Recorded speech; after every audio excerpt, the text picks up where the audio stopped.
Hello everyone, this side Mohit Hussain here. Welcome to our YouTube channel. और आज की video के अंदर हम बात करने वाले क्लास 10th को लास्ट 30 डेज के अंदर क्या स्ट्रैटेजी रहने वाली है।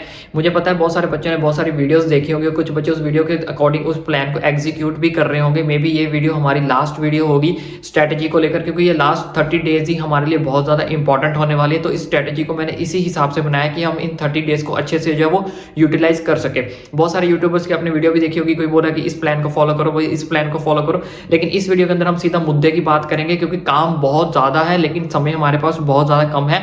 तो उसी तरह की स्ट्रैटेजी बनाई है कि जिसके अंदर आप 90 प्लस जो है स्कोर कर सको, 90 प्लस, जी हाँ। और इन चीज़ों को मत समझना कि लास्ट के 30 डेज बचे हैं तो मैं ये 90 प्लस स्कोर नहीं कर सकता। इन सारी चीज़ों को भूल जाओ कि आपके प्री बोर्ड के मार्क्स कितने आए थे, कौन आपका पेरेंट्स बोल रहा है कि आपका भाई इतना पढ़ता था, आपकी बहन इतनी पढ़ती थी, तू इतना पढ़ रहा है, तू कम पढ़ रहा है, तू ज़्यादा पढ़ रहा है। सब चीज़ों को इस टाइम पे क्या करो, अपने माइंड से ब्रेन वॉश कर दो। इवन अपने फ्रेंड्स का भी जो है वो बायकॉट कर दो।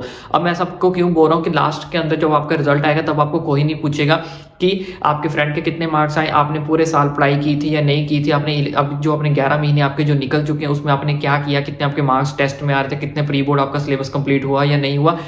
दे will not don't to ask anything. वो कुछ भी नहीं आपसे पूछेंगे। वो सिर्फ इतना पूछेंगे कि जो उस टाइम पे आपका फाइनल रिजल्ट आएगा उसमें आपके जो मार्कशीट निकल कर सामने आएगी उसमें आपने कितने परसेंट जो वो स्कोर किया है। वही आपके रिलेटिव्स पूछेंगे, वही आपके फ्रेंड्स पूछेंगे, वही आपकी फैमिली पूछेगी। तो हमें सिर्फ अपने स्कोर से मतलब होना चाहिए, ना कि आसपास की डिस्ट्रैक्शन से।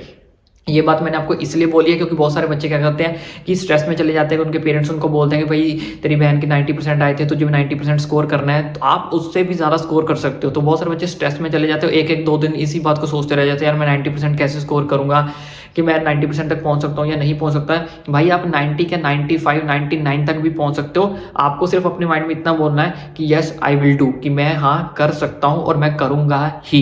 इस वीडियो के अंदर मैं आपको सारे के सारे सब्जेक्ट वाइज स्ट्रैटेजी बताऊंगा। वीडियो को ज्यादा लंबा नहीं करेंगे, शॉर्ट स्ट्रैटेजी रखेंगे और वही स्ट्रैटेजी रखेंगे जो सिर्फ मुद्दे की होगी और जिसमें हम 90% से ज्यादा जो स्कोर कर सकते हैं। इवन 99 तक भी हम पहुंच सकते हैं अगर आप अच्छे से इस स्ट्रैटेजी को फॉलो करोगे। और लास्ट 30 डेज ये स्ट्रैटेजी है, इसके बाद कुछ भी आपको नहीं करना है, ना ही कोई आपको कुछ पूछेगा। बस इतना, ये 30 डेज को आपने जमीन आसमान एक करके जो पढ़ना है। पिछले 11 महीने आपने पढ़े हो, नहीं पढ़े हो, फेल हो, पास हो, 70% है, 60% है, सब कुछ भूल जाओ। 60% वाला भी बच्चा इस स्ट्रैटेजी को फॉलो करके 95% तक पहुंच सकता है। और इवन बहुत सारे बच्चे पहुंचते भी हैं हर साल, और तुम भी उनमें से एक हो, तुम भी पहुंच सकते हो अगर तुम इस स्ट्रैटेजी को अच्छे से फॉलो करते हो। तो सबसे पहले बात कर लेते हैं हम इंग्लिश को लेकर, कि इंग्लिश के अंदर आपकी जो स्ट्रैटेजी है वो कैसी होने वाली है। इंग्लिश को लेकर देखो बच्चों, इंग्लिश के अंदर क्या करना है। इंग्लिश हमारे पास इस टाइम पे समझ लो वीक सब्जेक्ट है हमारे लिए। क्या सब्जेक्ट है?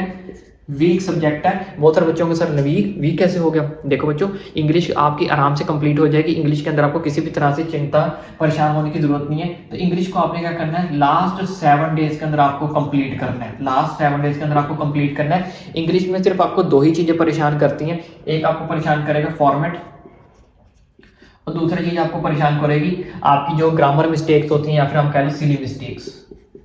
ये दो चीजें ही आपको जो है इंग्लिश के अंदर क्या करती हैं, परेशान करती हैं। एक फॉर्मेट नहीं, आप बच्चों को परेशान करते हैं सिली मिस्टेक्स, जिससे आपके जो मैक्सिमम नंबर कटते हैं। तो उसके लिए आपको क्या करना है, आपको पहले तो लास्ट 7 डेज के अंदर अपनी इंग्लिश को कंप्लीट करना है। और इसके लिए आपको क्या करना है, अपनी 1 शॉट वीडियोस देखनी है डेली। 7 के 7 दिन आपको क्या करना है, अपनी 1 शॉट वीडियो देखनी है। किसी भी यूट्यूबर की उठा लो, किसी भी लेक्चरर की उठा लो, जिसमें आप कंफर्टेबल हो, ठीक है। उसके लिए आपको क्या करना है, 1 शॉट वीडियो देखनी है। तो जैसे आपकी 1 शॉट वीडियो कंप्लीट हो जाएगी, उसके साथ साथ आपको एनसीईआरटी भी रीड आउट करनी है। रीड आउट क्यों करनी है, क्योंकि जो चीज आपने 1 शॉट के अंदर अंडरस्टैंड की होगी, समझी होगी, वो सब कुछ आपने हिंदी में समझा होगा।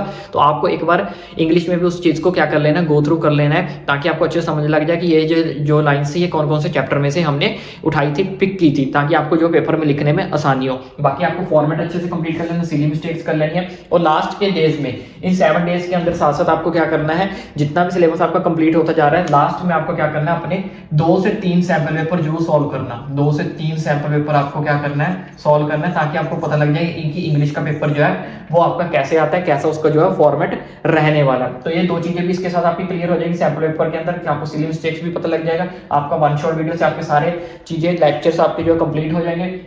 और फॉर्मेट आपका अगर आप सैंपल पेपर करोगे तो यहाँ से आपका क्या हो जाएगा, क्लियर हो जाएगा। तो ये आपकी रहने वाली इंग्लिश की स्ट्रेटेजी। बात कर लेते हैं हिंदी सब्जेक्ट को लेकर। हिंदी के अंदर क्या है, हिंदी के अंदर बहुत सारे बच्चों को लिखने में बहुत ज़्यादा प्रॉब्लम आती है, लेकिन उससे ज़्यादा सबसे ज़्यादा प्रॉब्लम आती है बच्चों को कि चैप्टर बहुत ज़्यादा होते हैं, तो उसमें से बच्चे क्या करते हैं, अपने क्वेश्चन आंसर्स को कंप्लीट नहीं कर पाते, यानी कि हम अपने चैप्टर्स को रीड आउट नहीं कर पाते। तो इसमें जिन बच्चों का सिलेबस नहीं कंप्लीट हुआ उनके लिए भी ये स्ट्रेटेजी वीडियो होने वाली है, चाहे आपका सिलेबस कंप्लीट है या नहीं है। ईच एंड एवरी इंसान इस चीज़ को, स्टूडेंट अगर इसको फॉलो करते हैं तो वो 90% से ज़्यादा ही स्कोर करेगा।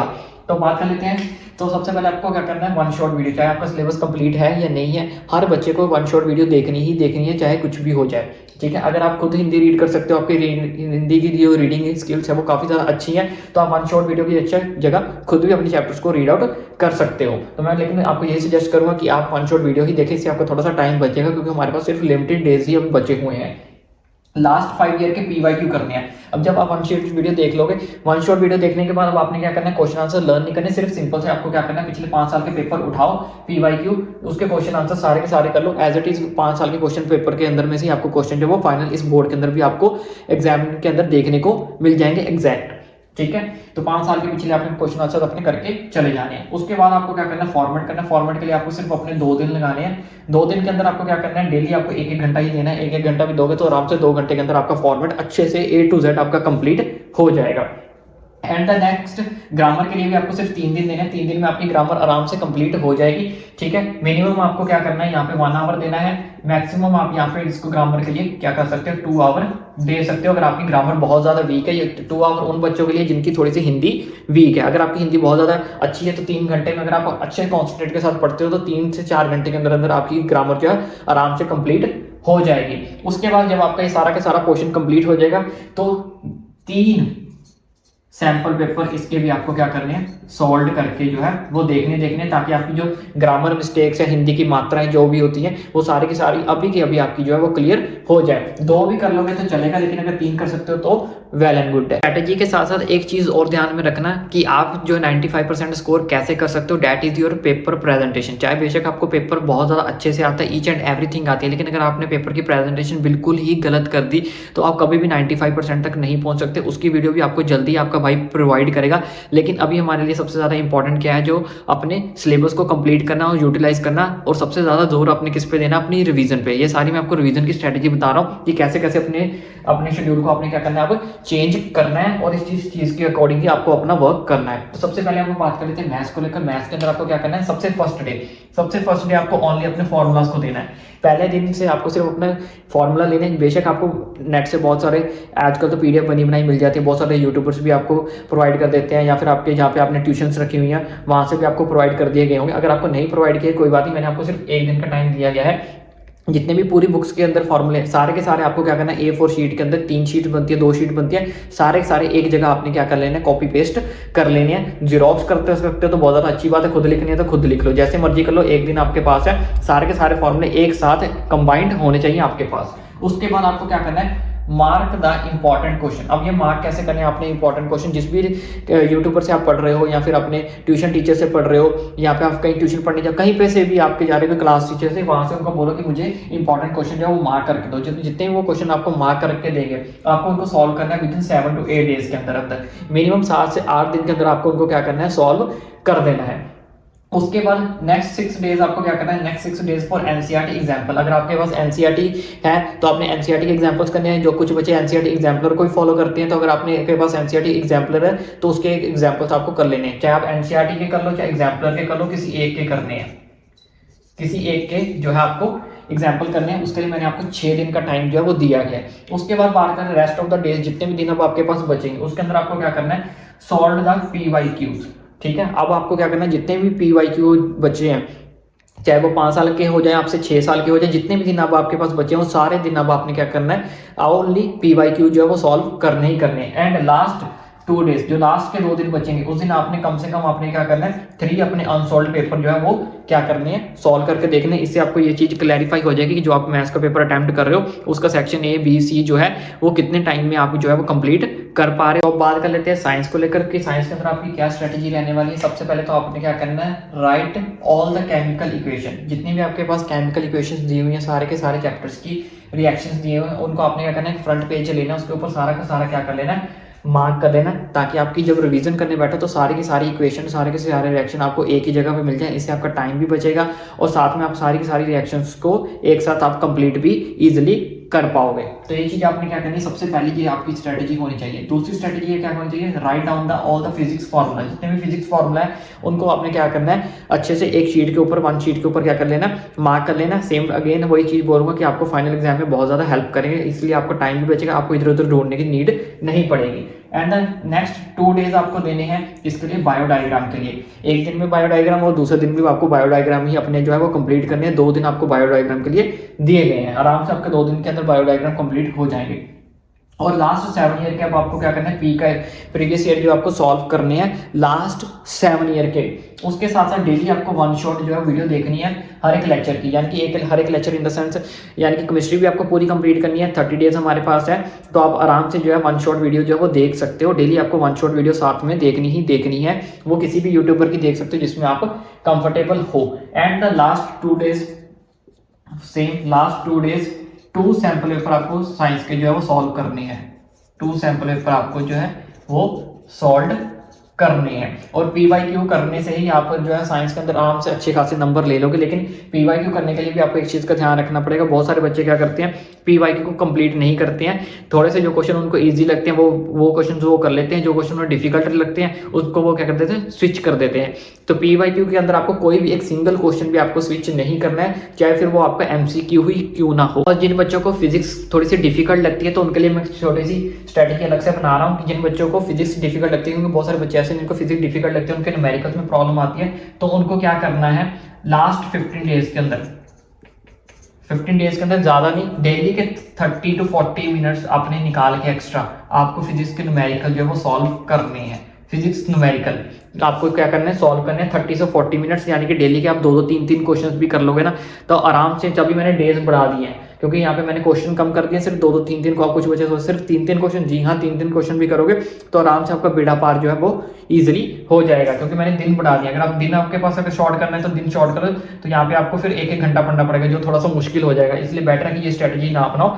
ये जो स्ट्रेटेजी है आपकी काम भी कर जाएगी और आपके आराम से फिजिक्स के न्यूमेरिकल भी हो जाएंगे। तो जब आपको एसएसटी की स्ट्रेटेजी कैसे बनानी है, तो इसके लिए आपको क्या करना है, सबसे पहले आपको इकोनॉमिक्स कंप्लीट करनी है। इकोनॉमिक्स इसलिए कंप्लीट करनी है क्योंकि इकोनॉमिक्स का सिलेबस बहुत ज्यादा कम है, इजीली आपकी इकोनॉमिक्स डन हो जाएगी। उसके बाद आपको पॉलिटिकल साइंस करनी है, फिर आपको ज्योग्राफी करनी है, फिर आपको हिस्ट्री करनी है। ज्योग्राफी और हिस्ट्री को आप इंटरचेंज कर सकते हो अगर आप करना चाहो तो, लेकिन इकोनॉमिक्स और पॉलिटिकल साइंस को आपने एज इट इज ही पढ़ना है। क्यों? क्योंकि जैसे ही आपकी इकोनॉमिक्स कंप्लीट हो गया, पॉलिटिकल साइंस कंप्लीट हो गया, इससे आपको एक कॉन्फिडेंस बिल्ड होगा। क्योंकि एसएसटी के अंदर बहुत सारे बच्चों का कॉन्फिडेंस बिलो होता है, क्योंकि वो बहुत सारे बच्चे साइंस मैथ पे ज़्यादा कॉन्सेंट्रेट करते हैं, तो एसएसटी में बाद में आके जो है फंस जाते हैं। तो आपको फंसना नहीं है, कोई दिक्कत नहीं। अगर आप फंसे भी हो तो इस स्ट्रेटेजी को आराम से फॉलो करो, आराम से निकल जाओगे। पहले अपनी इकोनॉमिक्स कंप्लीट करो, उसके बाद पॉलिटिकल साइंस करो, इससे आपका कॉन्फिडेंस बढ़ेगा तो आपकी ज्योग्राफी और हिस्ट्री आराम से जो है वो कंप्लीट हो जाएगी। 2 दिन के अंदर आपको मैप वर्क कंप्लीट करना है, इसको कभी भी कर सकते हो, लेकिन मैं आपको बोलूंगा पहले इन चारों को कंप्लीट करने के बाद ही, जैसे मैंने लिखा है, उसके बाद ही यहाँ पे मैप वर्क के ऊपर आना। मैप वर्क में आने के बाद उसके बाद आपको क्या क्या करना है, वॉच डेली 1 शॉट वीडियो की, डेली आपको 1 शॉट वीडियो तो देखनी है। स्पेशली खास करके हिस्ट्री की तो खास करके देखनी है, क्योंकि हिस्ट्री आपसे डायरेक्ट नहीं होगी। हिस्ट्री के लिए आपको वीडियो जो 1 शॉट लेक्चर लेना ही पड़ेगा। तो हिस्ट्री की तो लेना है, लेकिन बाकी सब्जेक्ट्स का भी आपको लेना है, लेकिन हिस्ट्री को तो बिल्कुल भी नहीं छोड़ना है। उसके बाद इसकी प्रेपरेशन सारे क्वेश्चन आंसर से कैसे करनी है, 7 ईयर के पीवाईक्यू कर लो, आराम से आपकी एसएसटी जो है वो क्लियर हो जाएगी। ठीक है, पिछले साल, और इसकी मैंने एक सेपरेट वीडियो भी बनाई थी, वो आप देख लेना मेरे चैनल पे जाके। 5 साल के पीवाईक्यू मैंने भी आपको प्रोवाइड कर रखे हैं विद सोल्यूशन।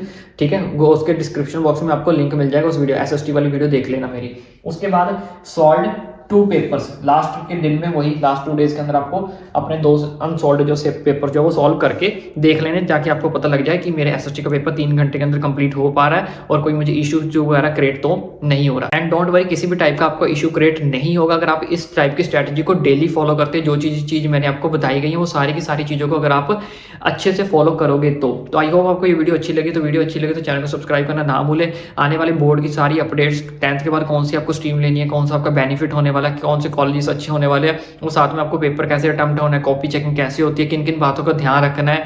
तो और क्वेश्चन अगर आपको नहीं भी आता तो आप कैसे उसको मार्क कर सकते हो, कैसे आपको अटेम्प्ट करके उसके नंबर ले सकते हो। टीचर को ईच एंड एवरी स्ट्रेटेजी आपको बताता रहेगा, इसलिए चैनल को सब्सक्राइब करना ना भूलें।